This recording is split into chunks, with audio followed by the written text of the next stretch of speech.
People paying money to see me in a 20-by-20 ring.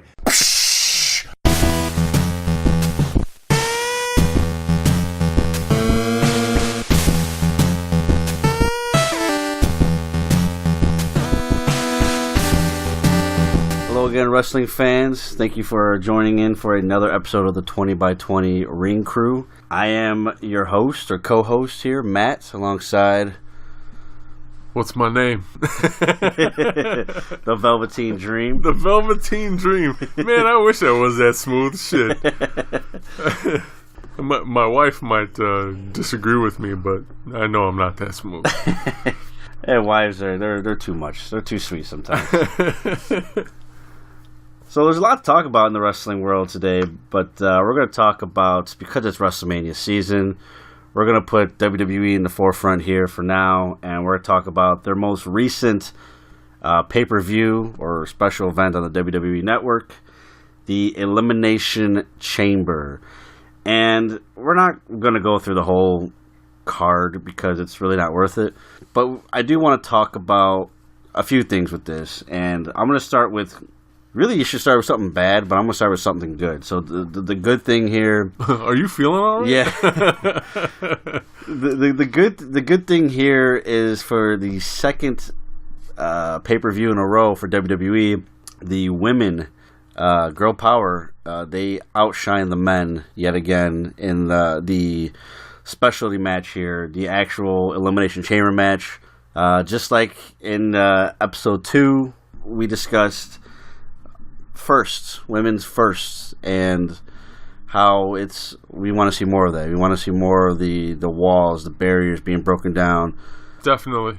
So when we discuss these matches, we're not like, oh my god, it's a big deal. Like it should always be a big deal as far as what's happening and all that stuff and who's in it, but it should no longer be a big deal that women are doing what the men are doing. Another barrier is broken with the Elimination Chamber match. We gotta talk about it, because to me this was the best match of the night. This was the opening bout for the actual pay-per-view. There was a pre-show match, but who cares about that? Clearly not you. Yeah, clearly not me. Alexa Bliss defended the Raw Women's Championship against Bayley, Sasha Banks, Mickie James, and then 2 out of 3 members of Absolution, and Mandy Rose and Sonya Deville. These women have pulled out all the stops tonight. Right. And now you got to wonder what Banks is thinking. I think we know exactly what Banks is thinking. She was willing to stab her best friend in the heart to get through this matchup. Banks will stop at nothing. Oh, no! Sasha face first off the pod. And that may allow Alexa Bliss to take over this match. Oh, face first. Cover by Bliss on Banks. Bliss is going to WrestleMania. I gotta say, it was such a great way to kick off the show for 2 reasons. One, the rest of the show was pretty meh. So I mean, at least you started off high and then you gradually went downhill from there. But also, too, it was the women raising a bar and daring the rest of the card to try to keep up with. And they did that. I mean, what is your initial reaction to the women's Elimination Chamber match? You make a good point in stating that they kind of set the bar, they set the tone for the pay-per-view, the whole show, and they had that attitude like, you know what, follow this. Yeah. Because every time, if you go and listen to other wrestling podcasts, when they talk about the Attitude Era of the WWE, which was their most successful to date, that is one common idea that is put out there time and time again about that locker room, that roster at the time, is that you had a bunch of guys in that locker room who would do that night after night. And it was like, whether I'm at the beginning of the card, the middle of the card, or I'm main eventing, I'm going to go out and I'm going to have the best fucking match possible, and guess what? I'm daring you to follow it. Do better than me. That's one of the things that's missing from the current product, at least in a consistent manner. And here in this first Elimination Chamber match for the women, they absolutely did that. They set the tone for the entire pay-per-view. They did it well. I definitely enjoyed the match. I think it was a great first outing for this kind of a match. Again, 6 participants, but on top of that, you're having to deal with this monstrosity of a steel cage. It's one of those deals where it's a little awkward, and it isn't a female thing. It isn't. This isn't their first. This isn't a similar situation as the women's first Money in the Bank, where the fucking ladder should have been not so tall or not so gigantic, not so massive that they couldn't work with it properly. This is just a giant stationary cage with 4 closed off rooms or pods. They really have nowhere to go, and there's only so many ways you can actually use the cage kind of creatively. Yeah, so there's not a whole lot of give. Yeah, there's not a whole lot of give with the cage. That's what I'm trying to say. Thank you. Overall, I thought it was a really solid match. Congrats to Alexa Bliss for retaining. Man, if the match itself wasn't pretty awesome, her promo in ring after the match. Alexa Bliss, congratulations.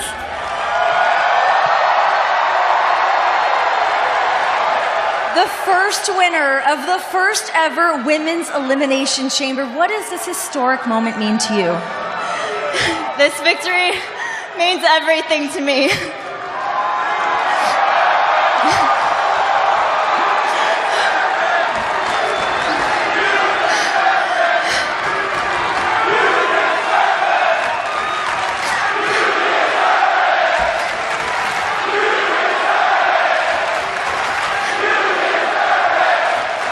Thank you. But this victory isn't just about me.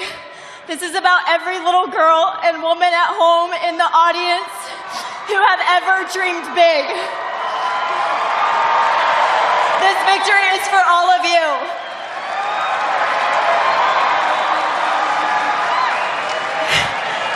And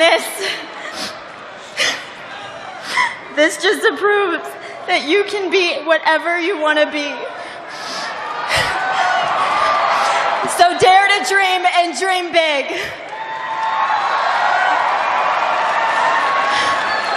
And, sorry, I'm looking out here at every one of you, and the reality is that none of you will ever accomplish any of your dreams.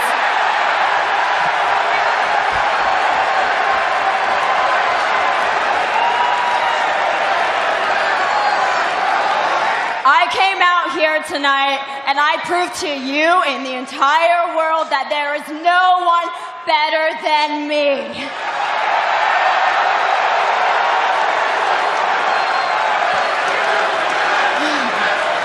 And you know what? The odds were clearly stacked up against me, and I still won. Even though every one of you, not a single person in this entire arena believed that I could win. And guess what, guys? I did. And tonight, I just proved in this Elimination Chamber match that there is only one true goddess in WWE. That was... I was explaining this to my daughter because as soon as I started explaining, she's like, "Dad, what are you talking about? That's not Alexa Bliss." I was like, "Hear me out, So she goes in the whole spiel about she's crying and, this is the next step in, breaking down barriers in the women's division, things of that nature. And then she she turns on a dime and goes from complete babyface to super heel. I fucking loved every bit of it. That was probably one of the better promos from her in quite some time. That's been one of the better promos in WWE in quite some time. I'm not saying that to take a shot at WWE and their promos, because that's what they're known for. I was the same way. I'm watching it. I tell you what, she got me. She got me. She got me too, man. I'm just like, okay, this is legit. And then just immediately, like you said, it was all this good stuff, but none of you are gonna amount to that. And it's like, oh my god, you got me. Whoever wrote that promo for her, because again, the talent these days are not allowed to write their own stuff. But whoever did that for her, please, we need to hear more from you. Yeah. Write some more. That was absolutely awesome, and you did get us both. Yeah, I mean, and that doesn't happen very often. I mean, we're a bunch of wrestling snobs here. Yeah. Yeah, you know, the entire match, I was pleasantly pleased with everyone's performance. Because going in, I'm looking at like a Mandy Rose and Sonya Deville, and it's like there's nothing special about these two for me, at least not yet. And you know, they put on good performances. Nobody was afraid to take the bumps, and if they were afraid, they didn't let it affect. Everybody kind of took the bumps like they were supposed to. There were some high spots. There's jumping off the pods. There's climbing the cage or the chains, whatever you want to call it. I mean, everything was great here. Good storytelling too, especially with the Sasha Banks Bayley situation. It was such a well done chamber match, and even though the outcome was predictable, I didn't feel cheated. And that's something that we're going to talk about later on, is feeling cheated, especially this time of year. I didn't feel that way for this match because it was that good. Again, if you're going to be a predictable match, if you're going to go in and, you know, like we see this with New Japan all the time. You know, we saw this at Power Struggle, for example. You saw Evo versus Kazuchika Okada. You know Evo's not going to win that title. There's no chance in hell he's going to win that title and ruin the main event for Wrestle Kingdom. It's not going to happen. So we know who's going to win. That's not important. Now it's time to put on a great match, and that's what they did. Exactly. So that's what you're going to do here. If Alexa Bliss is going to be your champion going into WrestleMania, hey, I'm all about that. That's fine. But you got to wow us still. You have to wow us still. You know, all 6 of those women in there should be proud of the match that they put on. And you know what? I think for the most part, and you know, keep in mind, I'm comparing a first women's Elimination Chamber match to the first ever men's Elimination Chamber match, which was 16 years ago. Has it been that long? It's been that long. I had to look it up just now. Jesus. 16 years, 2002. I'm getting old, folks. You know, I was still in junior high when this happened. Fuck me. But yeah, I mean, you look back at that Elimination Chamber match, which was a good one. You know, you had Booker T and Jericho, and Kane, RVD, Triple H, and Shawn Michaels. All great talent. Future Hall of Famers in their own right. Well, Booker T already is one. There was a lot of awkward moments. If you remember, go back to that match. Yeah, that I do remember. There was a lot of awkward moments, and I don't think anybody in that match looks back at it and says that was a good match. And for me as a wrestling fan, I don't think it was bad, but as the wrestlers, they weren't really too happy with the outcome. Again, for those of you who are not familiar, whenever there's a new structure or a new type of gimmick match or like special attraction match like this is, where they have to use a cage or a ladder, something that they've never done before, it's not going to be the best performance. That's just kind of the way things are. They're forcing the participants to use something they normally don't use. Yeah. When it comes to structures and rings and things like that. So you're not always going to get the best the first time around. Very rarely does something like that happen. And usually, too, I think this probably might be one of the exceptions to the rule, but when they usually introduce a new gimmick match like this, they usually shop it around at house shows or special shows Well, they did a ladder match that are not televised before they put it on pay-per-view or on television. And like Matt just said, that's what they did with their ladder matches. I believe they had Shawn Michaels and Scott Hall, who was Razor Ramon at the time, do ladder match after ladder match after ladder match at house shows before we physically got to see it at WrestleMania 10. Right. Yep. So, and that ended up being probably the premier ladder match to this day for, or at least one of them for WWE, WWF, because there's got to be a Hardy Boys ladder match in there that's like top 3 somewhere. Oh, yeah. So, without a doubt. As a seasoned wrestling fan, that's how I approached this match. I knew they were still going to be getting used to using the cage. Overall, I think they did a really good job. I was also impressed by the 2 women from Absolution, Mandy Rose and Sonya Deville. I always want to call her Sasha Deville for some reason. I'm sorry. Too many Sashas. They did a pretty damn good job at telling a story and performing for 2 women who are still kind of new to the business, relatively speaking. I mean, I don't know the technical term by this, but as a wrestling fan, you hear a lot by wrestlers do the job. And that's what they did. They're not there to win. They're not there to make you think they're going to win. You know, we talked about the Rumble with the Bella Twins being the final four. And as soon as Sasha Banks got eliminated, it was like, well, you know who's going to win this match now. There's no chance in hell that the Bellas are going to win this match. So it was appropriate that neither member of Absolution were in the final three. Well, no, you know what? I'm going to differ here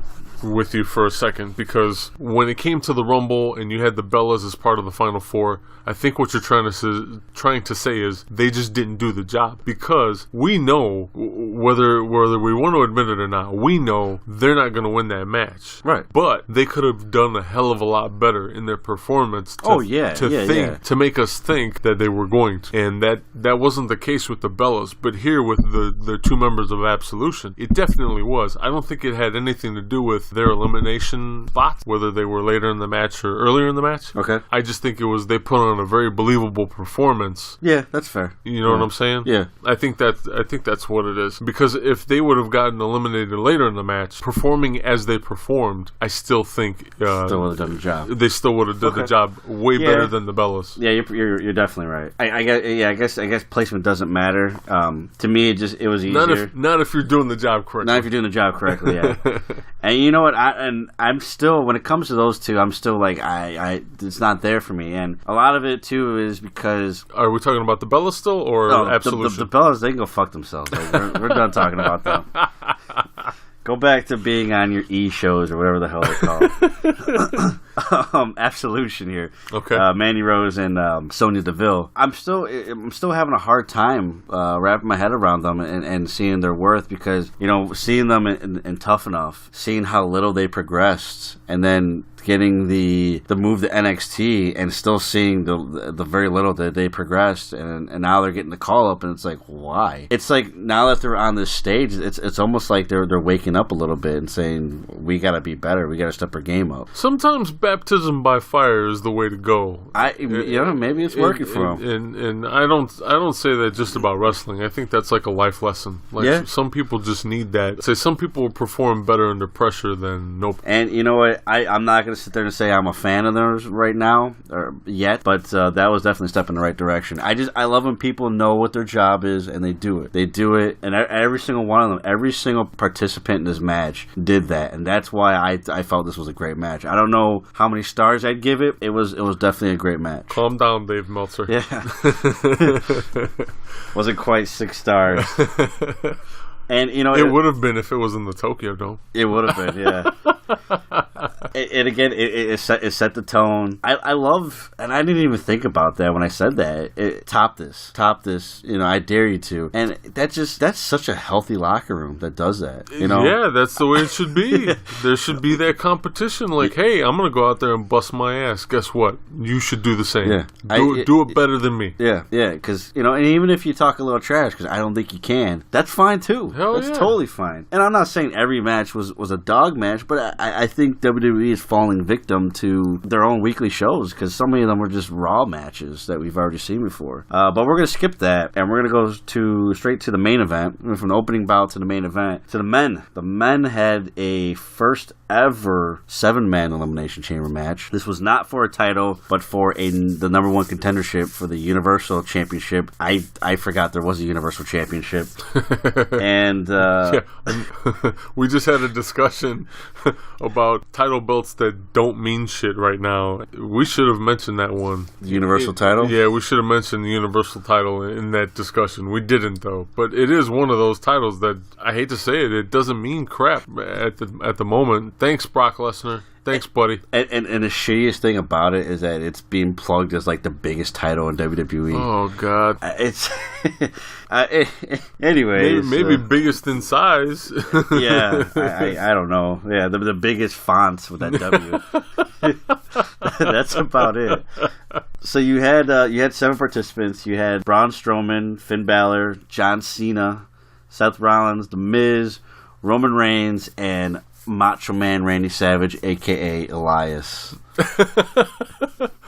Tell me that man does not look like Macho Man. He does, and I wish, I kind of would like maybe if we catch him at a show or at some point, I would love to see if he does an impression. Oh man, if he, I would mark out if he did that. Totally mark out moment of the year if he does that. So those are your participants. I gotta tell you, I am going to admit that I was in the middle of doing homework while I had this match on, because I knew, I remember telling my wife this, and I wish I had recorded it. I knew exactly what was going to happen before it happened, and this is a true statement. I understand if you don't believe me, but I told her, Braun Stroman is going to eliminate every single person in this match, with the exception of Roman Reigns. Roman Reigns has been designed to win this match since 2016. Yes, that's when this rumor started. It's been going ever since, and I said, Roman Reigns is winning this match. Braun Strowman is going to dominate. Everybody else is going to look like a bunch of clowns. Before we get there,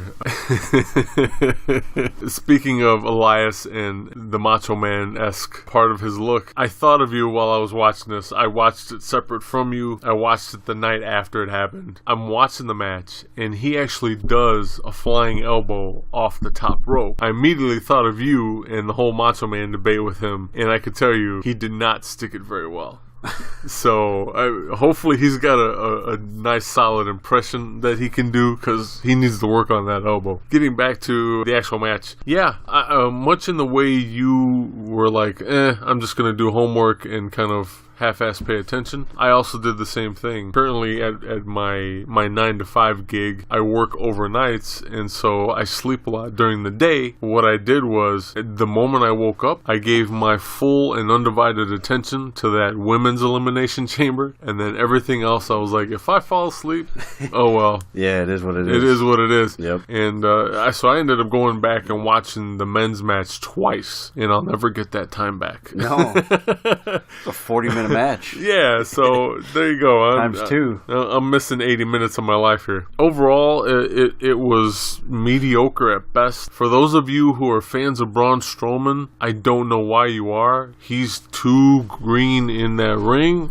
I understand he's a big menacing guy, but damn, he needs to work on a lot of stuff, guys. And I'm just being honest, because I don't hate Braun Strowman, but he needs to get better. There's a part of me that wants to like him. I'm going to admit that. There's a part of me that does want to like him. Well, yeah, I mean, because he's got potential. The potential is there. Yeah. He needs to work on a bunch of different stuff in order to get himself over better. Because right now, I mean, shit, part of it is conditioning too. One thing that turned me off about his performance was when he finally did leave the ring at the end of the night, and obviously, sorry, spoilers guys, but he leaves Reigns basically in the middle of the ring, beat to shit. But as he's leaving the cage, he's gassed, he's blowed up, he's out of energy, he's breathing heavy, hard. Yeah. And I hate to say it, guys, but if you're supposed to be this giant menacing man, this big beast, you shouldn't be walking out at the end of the card like you're some old man on oxygen. He entered 6 out of 7. Yeah, he spent the most of that match inside of a pod. Yeah, just standing there. So you can't just sit there and say, well, it was a 40-minute match. Yeah, it was like 15 minutes for him. You need to do some cardio. Yeah,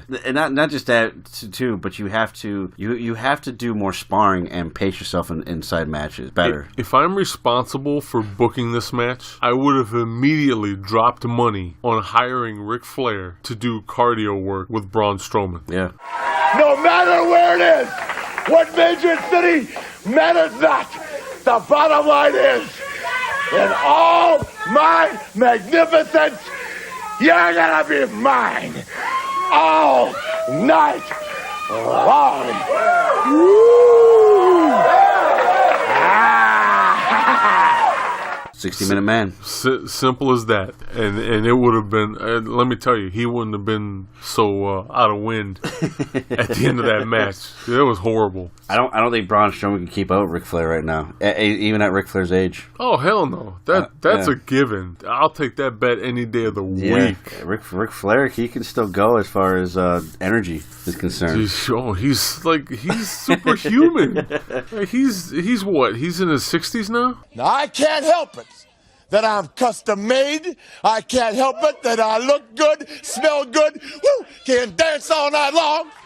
I can't help it that I'm the greatest wrestler alive today. Rick? Yeah. I thought he was older than that. Older than that? Oh, either way, Yeah. he's either in his late 60s or early 70s, and that man does obscene amounts of cardio. Like, he is super legitimately conditioned. And that's 69. He's 69. There you go. How appropriate. I've got too much juice left. Woo! For his character. Yeah, I mean, his cardiovascular conditioning is legendary. Yeah. Oh, So yeah, Braun Strowman, you need to work on some cardio, brother. And you know what, too, and Braun Strowman, you know, he's a brick house. He's huge. He's solid. He is built like a brick shit house, but to me, it does no good if you're looking horrible. But you look at a guy like, going back to the Ric Flair, that era, you look at a guy like Dusty Rhodes. That's a guy that's built like your average Joe, and he still runs circles around you. Yeah, yeah. So, I mean, I keep hearing that. He's a big guy. He's a big guy. Yeah, but what else? Yeah. What else you got? Right, shit.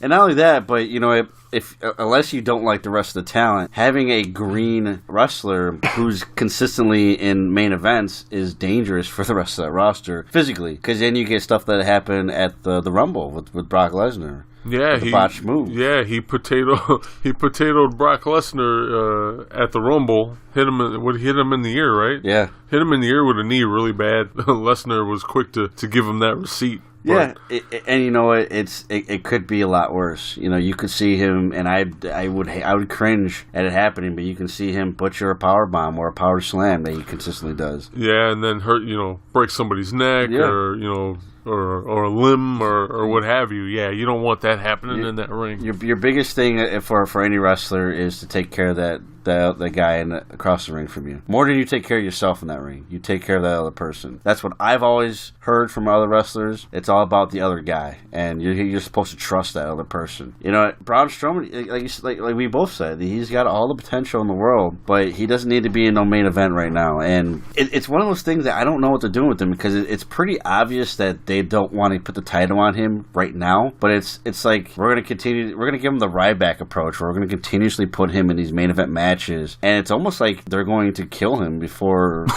he's ready to even have that title, because if you continuously lose these big matches, all that buzz dies. But they you know what, they've been doing that with him. Yeah, but for how long? How long is the buzz going to be there? I mean, the only saving grace is Roman Reigns continues to be shoved down their throats, and it's like anybody but Roman Reigns. Like, honestly, James Ellsworth over Roman Reigns at this point. Now, I don't say that, but that's what the WWE Universe would say. Anybody. So it's almost like maybe he gets all this buzz from them because he's not Roman Reigns. I don't know. Maybe that's what it is.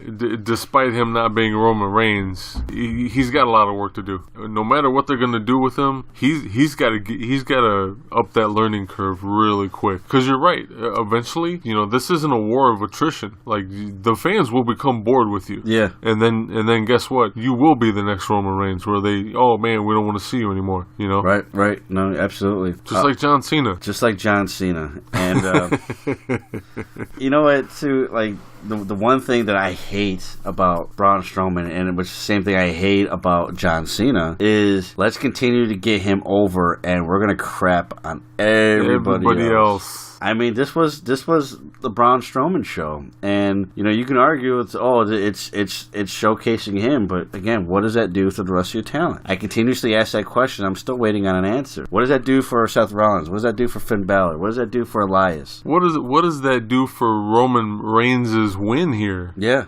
nothing. It advances that in no way, shape, or form. If this was the Braun Strowman show and this was used to get him over, it's not doing anything to advance the storyline where we're going to see Lesnar and Reigns at WrestleMania. Right. Yeah. I mean, it's like the 7 dudes should have been watching that women's match more closely and say, this is how you tell a story. Yeah. This is how you tell a wrestling story. One guy shouldn't be dominating a match of this caliber. We're talking about WrestleMania here. We're talking about the Universal Championship. We can say what we want to say about that title. It's still the top title for Raw, and it needs to be treated as such. such, even though they haven't thus far with Lesnar as champion. As far as this match goes, it needs to be treated like a legit championship, and therefore the participants should be treated like legit contenders, and they are for the most part. But as far as being legit contenders, but they sure as hell didn't look that way on Sunday night. You know what? A lot can be fixed with that title by just having Lesnar show up to television spots. He doesn't have to wrestle. He doesn't have to be in any kind of physical altercation. He just needs to show up. And the reason I say it that way is because we all know he's not going to do any of his own microphone work. That's what he has Paul Heyman there for. Yeah. And you know what? I'm going to correct myself right off the bat. I fucking lied to you. He don't even need to be there. Guess what? Have Paul Heyman show up. Never mind Lesnar being there. Have Paul Heyman show up and talk shit. Do all the crap talking that heels do. Yeah. And have him be the mouthpiece for Lesnar. Just show up to television tapings or live events, what have you, and boom, there you go. Put some heat behind that character. Get people to hate you, because right now that title and this title reign, they don't mean anything. There's nothing. You're not drawing any buzz or excitement. None of that. None of that's going on. No, and even then, that's still bare minimum for me. That doesn't quite suffice for me, but I do agree that's definitely something that should be done. Somebody's got to be there. Somebody that represents that title has to be there. And if it's got to be Paul Heyman, then that's fine. I mean, he's more entertaining than Brock Lesnar could ever think to be. Well, I say Paul Heyman because he's his handler. He's the advocate, if you will, yeah. No, I totally get that. But the problem is, this is a WWE thing where it's just, we have a guy that's, let's face facts, he's not that talented, not anymore. In his prime, yeah, Brock Lesnar was good. He put on good matches. But now he's a 5-minute match guy. That's really about it. You're lucky if you get 5 minutes out of him. You're lucky if you get 5 minutes out of him. And I hear like, oh, that great match he put on with AJ Styles. You mean that awesome sell job by AJ Styles? Like, that's exactly what that was. Was a match? Yeah, let me tell you, folks, that was not a match. That was AJ Styles doing the work of two people. Doing the job. Doing the job that he was supposed to do. And he did it fucking successfully. Brock Lesnar should be fucking thanking him for prolonging his tenure here with the company. Yeah, I mean, because that was supposed to be Jinder Mahal. If I was a fly on the wall, I guarantee I'd walk away with Brock Lesnar say Jinder Mahal doesn't sell that well. give me AJ, because he knows how to sell better. I'm not selling. Yeah. I would never understand it to why you, as Vince McMahon, why he would allow somebody to completely shit on the product as much as Brock Lesnar has, and then how they have the audacity to say this is the top title in WWE. Dude, the United Kingdom title, which is not even defended in WWE anymore, really. It's defended in progress more than anything, has more representation than the Universal title. It's pathetic. I had a similar conversation in episode 3 of our podcast with Mr. Wrestling 6. He is very much of the same opinion, as am I, about how Brock Lesnar has basically killed that title. And before it ever even got to live. Yeah, man. That was an abortion. Hopefully, things come back around, and once they have it off of them, they put it on someone that is going to revive it and give it some heat, or give it a shine, whatever the case may be. You'd have to defend it like as much as possible. Defend it on Raw. I disagree. I don't think in any title for that matter. I don't think it's about defending it a bunch of different times. I think it's about how you defend it. Well, yeah, but when it's barely been defended at all, you're right. In this matter, yes, because it has been defended, but in a very small amount. It just has to be defended in a full-time manner. Yeah, a full-time wrestling manner. Like, yeah, you're right. It's quality over quantity, and that should be the case for many things in life, especially in wrestling. But it's just, you have to reestablish it as a title again, because right now it's almost like that special occurrence, that special attraction, where it's like, oh hey, this used to be something big, now it's not, but because we're WWE and we're good at marketing, it's big again. And they got to sell replicas. Yeah, they got they got to get their quota up for the month for the shop. I don't know, man. Like this was it's a bad situation that's becoming worse. You You have a terrible champion that hates the WWE. Let's face facts here. Brock Lesnar, he loves the WWE's money, but he doesn't love the WWE. If he did, he wouldn't allow himself to do this. He wouldn't allow himself to be like, yeah, it's fuck them. Like I'm just gonna take their money. He's gonna be like, no, this I'm not doing that. Like, I respect the product. I respect you, Vince. No, he doesn't. He doesn't, and he's come out and said that he's in it for the money. He hasn't been about the business in a long time. He just wants money, and that's the guy who you want representing your company. That's a shame. In that regard, kudos to him for being open and honest about it. But he's not doing anyone any favors, including himself. Because if he were a smart businessman, and if he truly only cares about the money, guess what? You'd be putting in some sort of work, even if it's the most minimal of efforts here, to prolong not only this contract, but give yourself some fodder for negotiation if and when you decide to renegotiate with these people in this company. And he's not doing that. Here's a quick little story, and this may or may not, probably won't, change your opinion just a little bit about Roman Reigns. You got to go all the way back to, was it WrestleMania 31 when they first did this match. Okay. Roman, the results were already set. Seth Rollins was going to cash in, and he was going to win the title that night. It was already set. He was going to pin Roman Reigns. It was already set. Brock Lesnar had it in his head that he was going to beat the ever-living shit out of Roman Reigns, and then Rollins was going to come in and cash in, and that would be it. That he wouldn't have to do anything. And the day of, this is according to Roman, this was on Chris Jericho's podcast, I believe. Okay. This was done maybe about a year or two ago. And Roman said he sat down with Paul and Brock the day of and pleaded with them to allow Roman to do a little more physical damage to Brock to make it a more believable match, because in his words, it was WrestleMania and he wanted to go out there and give the fans something to be excited about. Brock pretty much said, the hell with that, I'm not doing that. It was Paul Heyman that listened to Roman and said, let me talk to Brock, and he ended up changing his mind. I don't know about you, but the fact that Roman had to do that, everything that I need as a booker to say, you know what, we're going to take the title off that guy like we had planned, and we're never putting on him again. Fuck him. It's like what Triple H said about Bret Hart. If he's not going to do business, we're going to do business for him.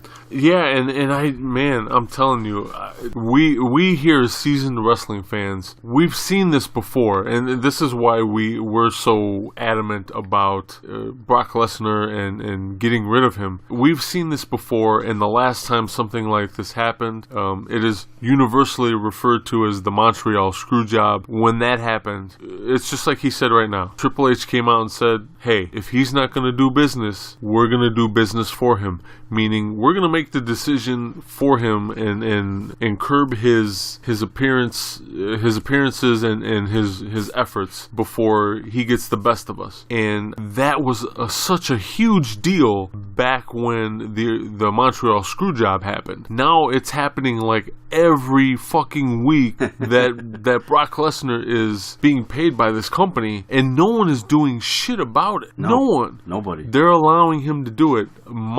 How times have changed. Yeah. Because if this were 20 years ago, he would have been excommunicated from the company already. So it doesn't make sense to us. And why Brock? Why Brock? Because this is a guy that refused, this is way back now, 2004, refused to lose to The Undertaker at WrestleMania. This is the original time they were supposed to fight. Didn't want to do that match. I'm supposed to beat The Undertaker. The Undertaker doesn't beat me. Okay, we're not going to do that match. We're going to give you Goldberg instead. Him and Goldberg, but we're not talking about Goldberg right now, so we'll just say Brock Lesnar. They tanked that match. They built this match. They spent all this time building this match.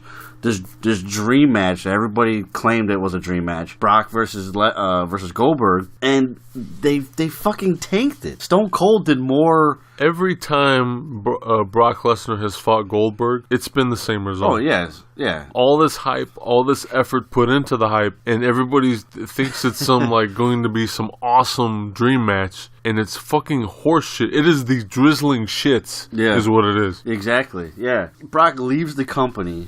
Thank God. Do it again. Yeah, he left the company just absolutely tanking it and saying, screw you guys. Even though they made him an overnight sensation, that was was the thanks that they got was, screw you, I'm going to go play football, not make any football teams. I'm going to go to Japan. I don't know what the hell New Japan was thinking when they gave him the belt. It's like, I mean, is this guy's head game that good? I mean, what is going on? Like, why is he getting all these titles and shit? And we might have to edit that out, whatever, that's fine. But I need to know. Not for me, but I need to know the answer. I want to, now that you said that, Yeah. I'm willing to pay someone money to hold up a black light to Brock Lesnar's mouth. And you let me know what you find. Yeah. Oh, man. You know what? So he does that. He does the UFC, and he has some success in the UFC. Some success. I mean, yeah, he won the title and all that stuff. Really hard beating a 50-year-old Randy Couture. But I digress. I mean, Randy Couture at 50 years old can still kick my ass, but I'm also not an MMA fighter. Don't claim to be. You bring him back, and he hangs around for about a year or two. No titles, but he's getting these big matches, main events too. And then you give him that title. And he's doing the exact same thing as he's doing before. I have to have it my way all the time. I have to be this and I have to be that. And it's just like, it's almost like they didn't learn anything. Don't trust this guy, and sure as hell don't give him the money that he's not worth. Because this is going to sound insulting to WWE fans out there, and I don't mean to be. I really don't, because everyone's welcome. But WWE fans are the only ones that are going to say, yeah, this guy's actually entertaining. I'm gonna tell you something right now. If you take Brock Lesnar out of the picture and put somebody else there, you'll still be entertained. Probably much more entertained. Yeah, much more entertaining. Like, I don't think you fully understand that he's only this top tier guy because WWE is so good at marketing that they're telling you he's a top tier guy. Brock Lesnar doesn't work anywhere else. I don't care how big you are. You go anywhere else in the world, you go to Ring of Honor, you're just a big guy. Yeah, he's just a big guy. That's all you are. They're going to look at you and like, you can't even last 6 minutes. You're going to be on the pre-show. You know? You're going to be selling T-shirts is what you're going to be doing. You can't go. You're just big. So we'll put you up against another big guy. And we don't want to do that because you might actually hurt our good talent. Brock Lesnar in the mid-2000s was really, I don't say really good, but was a lot better compared to what he is now. And I could see it a little bit more. But now it's just like, why? He's out of shape. He's got chicken legs. He gets gassed right away. I don't get it. And there's some people that say, when it comes to Braun Strowman, oh, well, he's at least better than Brock. Yeah, I guess. But yeah, that's highly debatable. At that point, let's just put John Cena as champion then, because hey, at least he's not Brock Lesnar. No, we should be putting our best. You know what? I even hate saying this right now, but yeah, you're right, man. I would much rather see John Cena at this point. Wholeheartedly, yeah. Unfortunately, God, I think I'm gonna be sick. As much as I don't want to see John Cena as a champion again, and this has nothing to do with Ric Flair's title reign or record or whatever. John Cena respects the business a lot more than Brock Lesnar ever could. And I'm not saying John Cena is everything that he claims he is, because let's face fact, John Cena is sitting nice and pretty in his fancy house in Florida. I mean, he's made his money. If he didn't make his money, I don't think he'd be the good saint that he is now. I mean, it's really easy when you're making fat tons of cash doing nothing, really. True. But I digress. Still respects the business a hell of a lot more than Brock Lesnar. Very true. Still not a good enough reason to give him a title.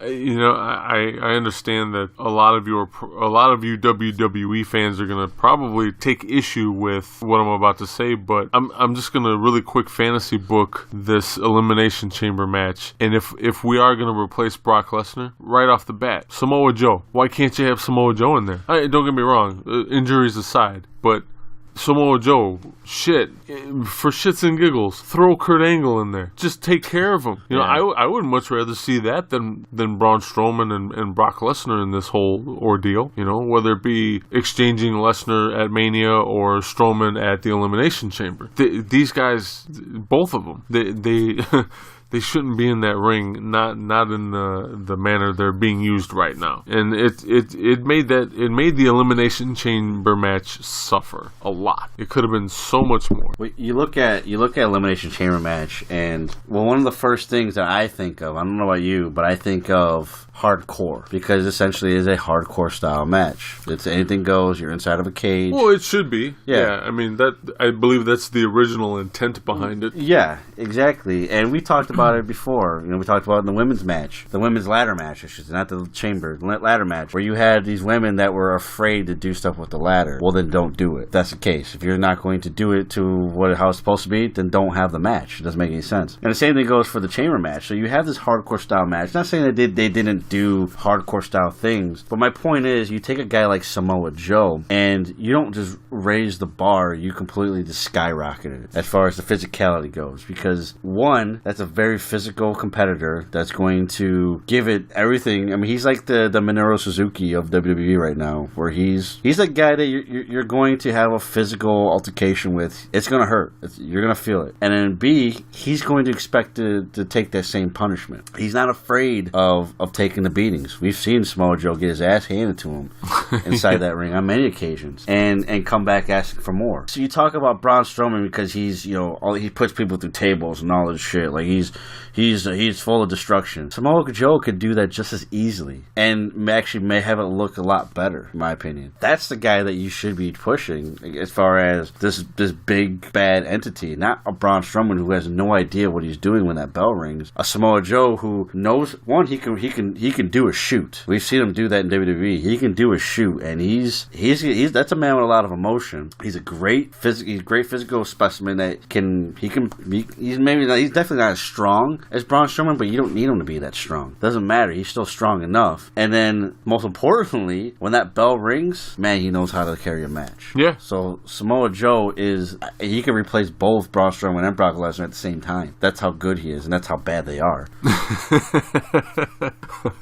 Kurt Angle, I wouldn't put him in this kind of match because of his physical capabilities at this point. You've got 6 other guys in there, and I agree with you, but my point is, you've got 6 other guys in there. You can still put basically anybody else in that match. That's fair. Yeah, that's fair. And they should be able to take care of each other well enough to where even if Kurt Angle was in there, even in his current state, he would be okay. It goes back to the trust that we talked about earlier, taking care of that other guy in that ring. So you're right. You're absolutely right. And even at WrestleMania too. Again, if you're okay with a 6-minute match, is what you're going to get with Brock Lesnar. And I'm not counting the stare down and the little dancing thing he does in the beginning of his matches.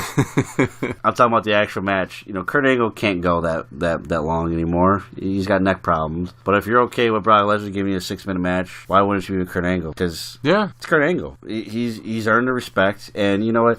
That's a dude that loves wrestling. He's a dude that loves wrestling, and if we're gonna be at WrestleMania, the biggest show of the year, we should have the best of the best, or at least the guys that love it more than a nice paycheck. Yeah. So speaking of paychecks, we're gonna pause for the cause here, as Stone Cold likes to say, and we're gonna pay some bills real quick. So hang tight, and we'll be right back.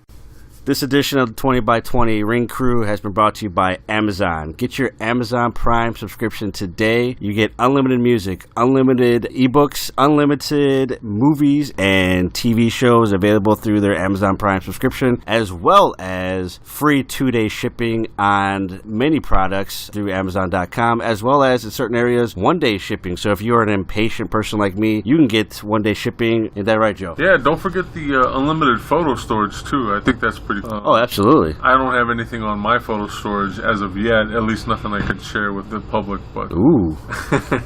It's photos of me and Kenny Omega. Are you jealous? I don't even want to talk about it. Tell them where to go. That's all I got to say. You can find more information on Amazon Prime subscriptions through us, and by doing so, you'll help us here at the show. You don't have to pay anything extra. You sign up for Amazon Prime through us. You get 30 days to try out Amazon Prime. You can cancel anytime. We still get the love from Amazon. Go ahead and check us out at 20x20crew.com/podcast/Amazon. We are back. Again, we're talking about Elimination Chamber. Just what seems to be a constant thing with WWE, unfortunately. And I do say unfortunately because it's really lined up to be a good time of year because it's it's WrestleMania season, and they just had a very stagnant product that it's very predictable, and there was nothing exciting happening. I'm not saying you have to have a bunch of like surprises all the time, but I mean, when you know the results of every single match before they happen, it's very hard to watch. And I feel the same way about the upcoming Fastlane pay-per-view for SmackDown, where it's like we kind of know who's going to win.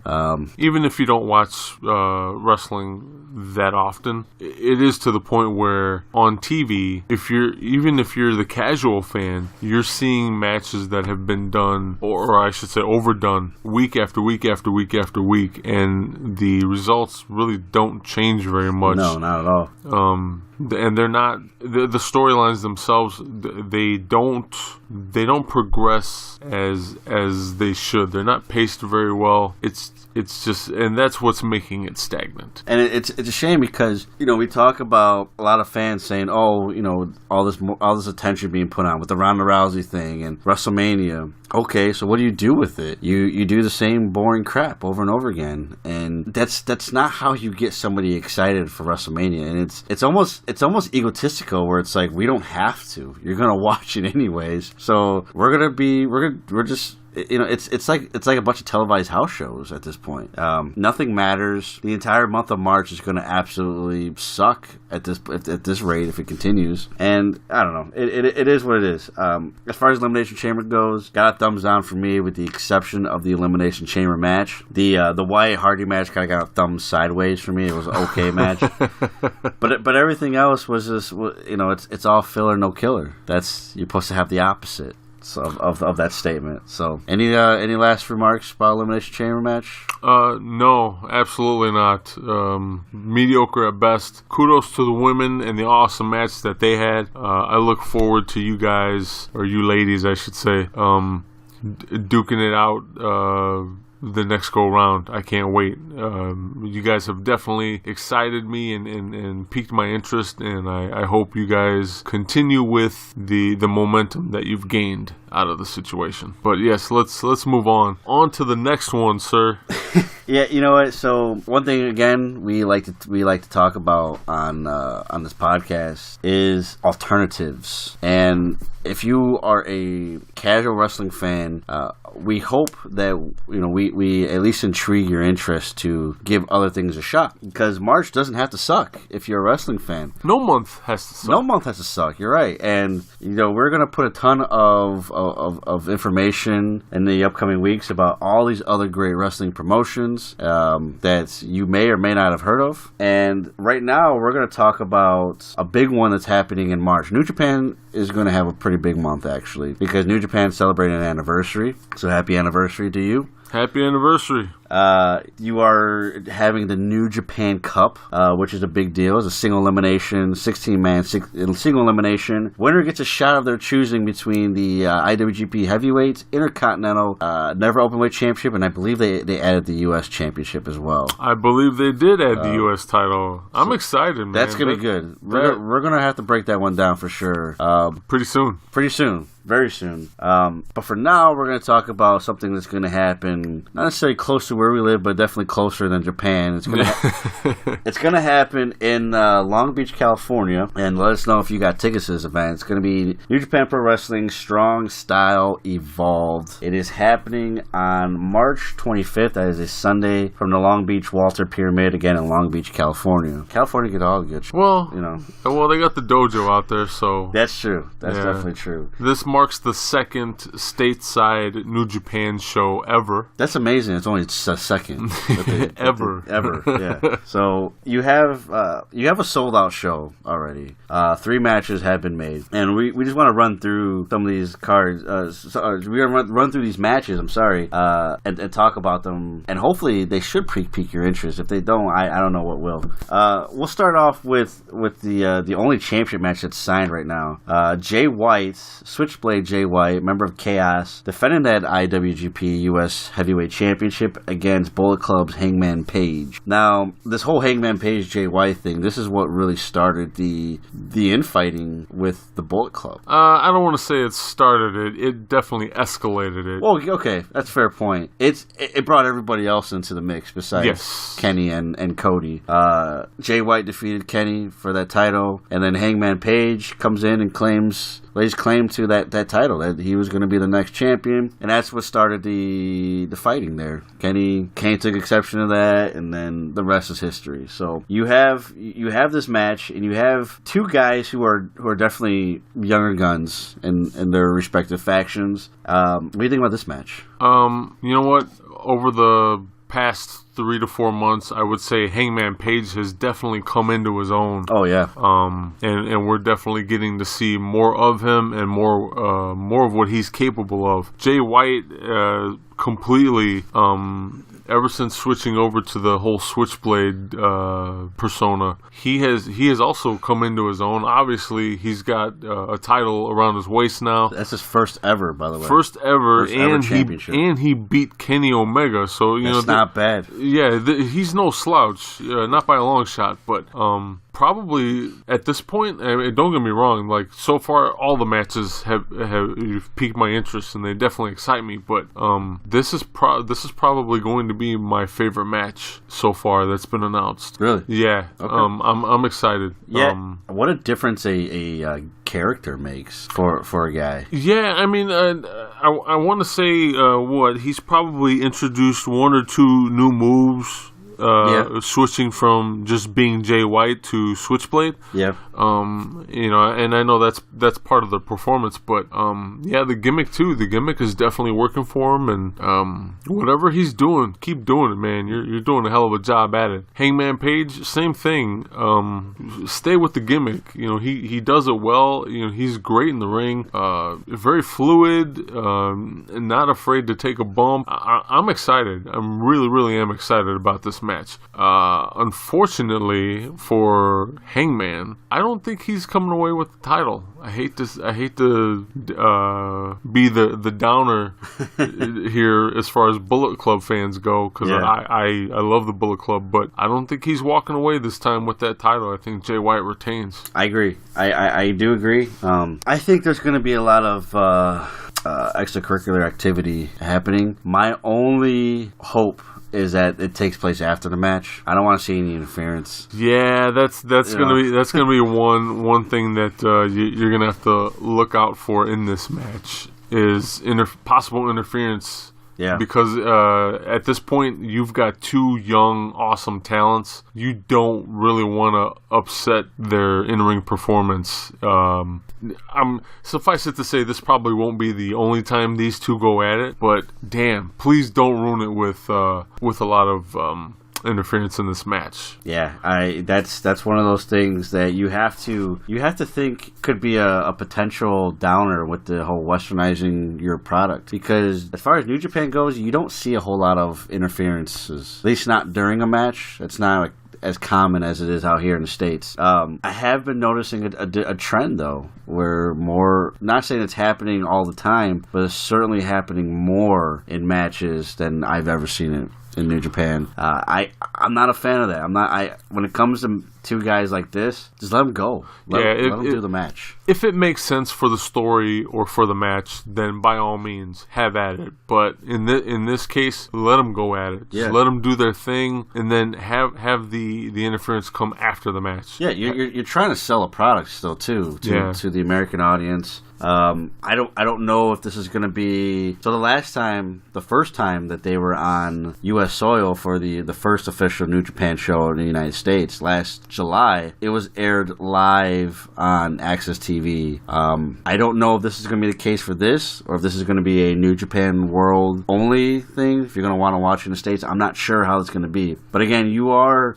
trying to plug the product here in the United States. Doesn't necessarily mean you have to be the American product. You just have to say, this is what we're about. Let those dudes just go at it. Let them tear it up for however long. And then if you want to tell a story, tell them. The show is sold out, unfortunately, if you are making plans to go see this. I'm sure you can find some place on the internet where you can buy some premiumly priced tickets. But if you're watching at home or you need more information on how to watch this event, you can always catch information from us at 20x20crew.com/podcast/NJPW. Again, the show is on March 25th. It's a Sunday night. It's a Sunday night. So there's what, three matches that have been 3 matches that have been plugged so far. Yep. One the next one that we're going to talk about is kind of out of nowhere.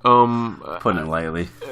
You have first of all, you have Rey Mysterio Jr. showing up on New Japan programming, seemingly out of the blue, especially after he was just seen in WWE's Royal Rumble. He shows up and then he makes a few statements, and then he challenges Jushin Thunder Liger for a match. So the match has been booked. I'm beyond excited. I've always been a fan of Rey Mysterio.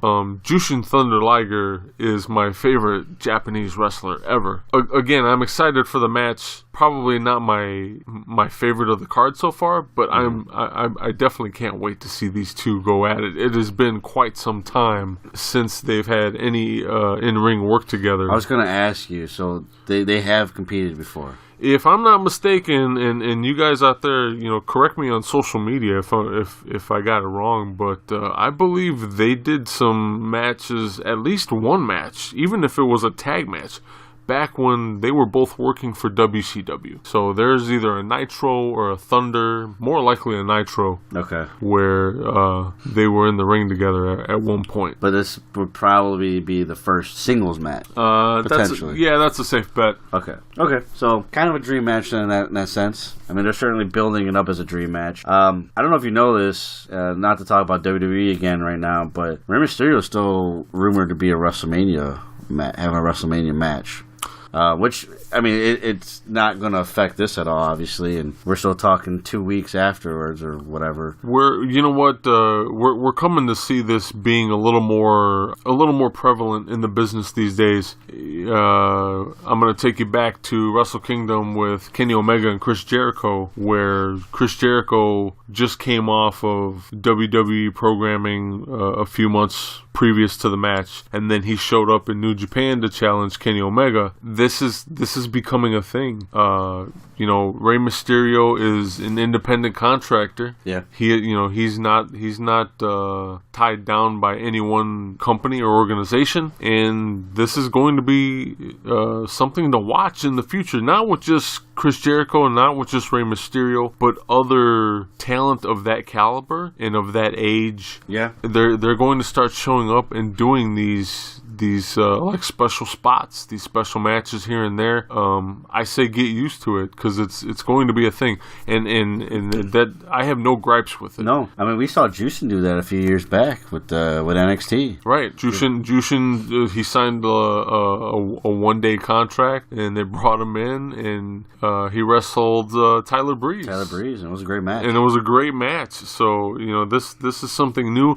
I think again this is speculation because I don't work for the company, but I think what it is I think this is Triple H kind of being a little more lenient with talent in general, at least talent of this caliber. Yeah. And saying, hey, we understand, we respect the whole independent nature of your business. Come work for us when you want to, but also go do your thing elsewhere. But we'd love to have you when we can. And that's just smart business. That's letting go of the grip and saying we have to own everything. We can just, which is, that all stems from Vince McMahon. We can swap talent, or we can take. And not saying they're giving talent away, but we could just use you. Yeah, we can share. Sure, yeah, yeah. We have to own you first. You have to be a part of our. Liger and Mysterio, to me, that's a great match. If it's ever happened before, I sure as hell don't know about it. I'm excited about that. It is out of nowhere. My issue with it is it's not really hyped the way that it should be. The way it should be. Like the way that Jericho and Omega were. And I understand Jushin Thunder Liger he's older now. He's been doing this for a long time. His popularity is not what it used to be by any means. Very true. So it's not as easy to promote it as a Kenny Omega match would be. But I don't think they really gave it as much of a fair attempt as they did with the Omega Jericho situation, because this match really stands out to me. You got two guys who are definitely past their prime, but they can still go. I haven't seen Rey Mysterio have a match in a while. Last time I saw him was Lucha Underground, but that was taped months in advance. Jushin, I see him do a lot of tag matches now, and he can still go. He can definitely still go. So I agree. It's out of the three matches, it's definitely my least favorite, but I'm really happy that they decided to do this match. And again, what's good about this, again, you're promoting your product. So you say, we have one of our all-time best junior heavyweights, and we're going to put him against one of the best junior heavyweights in the United States. So, I'm all about that. Let's go with the big one that got announced. This one, it might be a surprise to some people. I was a little surprised by it, but at just how soon it got booked. But that's the only thing that surprised me was how soon. How soon? Yeah. You have they're billing it as a special tag match. That's a fucking understatement. You have Matt and Nick Jackson, the Young Bucks, moving up to the heavyweight ranks in the tag division. Yeah. So this will be one of, if not their first heavyweight tag match. I think it is the first. Again, we still got time though. Right, against Kenny Omega and Kota Ibushi, the Golden Lovers reunited. To say that I am excited is also an understatement. Excited and nervous. Yeah, I mean, all of you Bullet Club fans out there, I guess you could believe Cody if you want to about the Bullet Club being fine, but clearly it's not. It's one thing to have a peace treaty between the Young Bucks and Kenny Omega, but that seems to have been violated ever since Kenny Omega has came out and said that the Golden Lovers are the best tag team in the world, and that's kind of what started this whole match being booked, because the Young Bucks then came out and took issue with his words and said, hey, you guys are not the best tag team in the world. The Young Bucks are the best tag team in the world. And I guess we're going to see here on March 25th. Again, if you don't have any other way to watch it, come find out more information on how to get a hold of either tickets or pay-per-view over at 20x20crew.com/podcast/NJPW. And we'll hook you up with some information. But, man, I don't even know where to begin.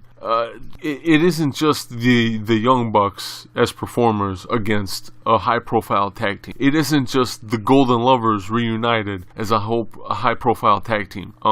This match is much more than that. Why do you think they're booking it so quickly?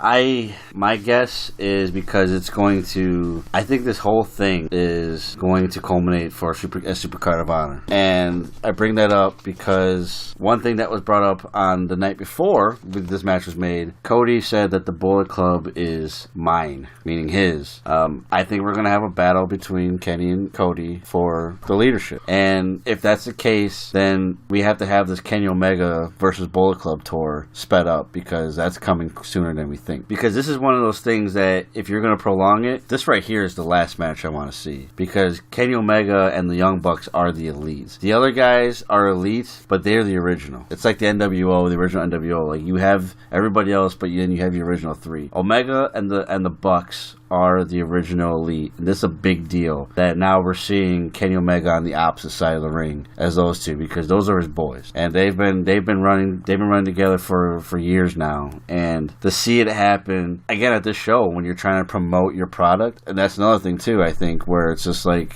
okay, well, what's going to be one of the best ways to continue to get those asses in seats and sell out more shows in the United States? And we're going to put our two best tag teams on that card against each other. You know, it's I'm torn because absolutely. I know, and not just between the two teams. I'm torn because you have the bookers for New Japan in Jado and Gato.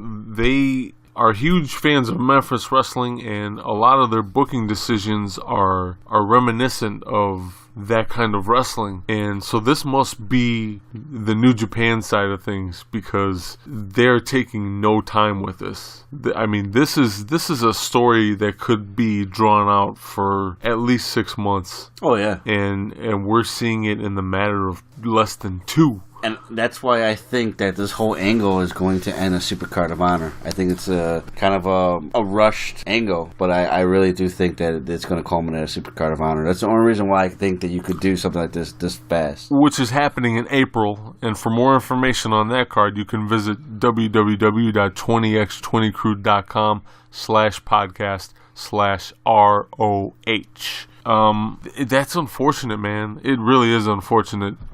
Because I feel like we're being cheated out of months and months of awesome wrestling. But hey, I'm not booking the shit, so I guess I gotta kind of live with it and just experience it as it comes. Is this the reason why the JY Hangman Page match ranks up higher than this? Because I was a little surprised. I was a little surprised that you said that, because you're talking Golden Lovers versus the Young Bucks. That's a main event on many wrestling cards. And I'm not saying you're wrong by Page and White, because that's going to be a phenomenal match. But it just took me back a little bit. I was like, wow, really? That one's more than this one. Is there that little bit of resentment, maybe, or? I guess there's a little resentment there, but also I think out of the two matches, the Jay White and Hangman Page match makes more sense with their timing. Yeah, absolutely. I agree. It doesn't seem rushed. It doesn't. I don't get that feeling from that match. Now with the tag match between the Bucks and the Golden Lovers, yeah, it seems rushed. Mm-hmm. It seems just way too quick. And don't get me wrong, I'm gonna enjoy the hell out of it when we get to sit and watch it. But the only thing I can say to this point, now that the match has been booked, is I hope this is the first of a couple different matches between these guys. Yeah. Hopefully they do it again and they lock up and it ends up being something special. Okay, it's going to be a wait and see for us. We got some weeks time. We got some weeks until the show, so something that we're definitely going to touch upon on future shows. That's going to do it for us. Again, thank you for joining us for another episode of the 20 by 20 Ring Crew. Really quick, okay. Catch us on YouTube. We have our own YouTube channel, and please hit the subscribe button. We love making sure you guys have stuff to listen to and stuff to watch. There's going to be plenty of YouTube stuff coming up that we're going to add to it, and catch us on social media. Feedback. Feedback. Facebook.com/20x20crew. You can also catch us on Twitter at 20x20crew, and then again, our home base is at 20x20crew.com. And until next time, man, we'll see you in the ring.